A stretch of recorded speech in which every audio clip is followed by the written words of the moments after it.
Alright, sup everyone, I'm going to show you a few techniques that I use to thicken up my drums. Let's go. So something to be aware of right away is just to be really conscious of what your actual kick is. So if you want a really hard kick, you don't want to choose a kick that's like one of these, because they don't start off as hard. And it's almost like the saying of you can do all you want to polish a piece of shit, but it's still a piece of shit. If you do a bunch of polishing and try to really bump up a kick that's not hard in the first place, it's probably not going to be as, big and boomy as you really want it. So your kick choice is incredibly important for kind of the direction you want for the track. So if you want a really big kick, you should try to find, the kick that closest suits you so you don't have to do as much kind of tweakage. But once you found the kick here, I got this like kind of techno kick,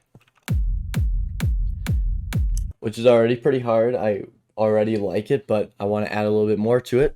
Yeah, so what I'm going to do is I normally grab the drum bus, which is under audio effects, driving color drum bus, so you can kind of search it up. It's already in Ableton.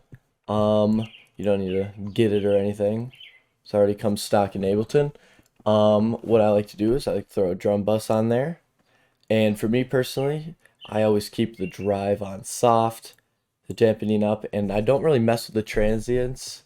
It really depends with kind of what style of kick is, but if you want more click, I would mess with the transients. Here's without it, here's with it, so really brings it up. Another thing that I like to do is you can also EQ shape it, so I'll throw on an EQ as well. Really depends, because if you have kind of a regular EDM kick around maybe like a little bit above 100, you kind of find like the knock area. You can give it a little bit more perceptive punch to it. You can kind of shape it with an EQ. And another thing you can do is put a glue compressor on, which you can hear the difference here. Makeup is way higher, adds kind of a nice distorted edge, nice and hard, especially with the soft clip on. And I'll just group all these things together and show you the difference. So without the processing, the kick sounds like this. With the processing, it sounds like this. Right, that might be a little too distorted for some people, and you can just turn the makeup down. Without it, sounds like this.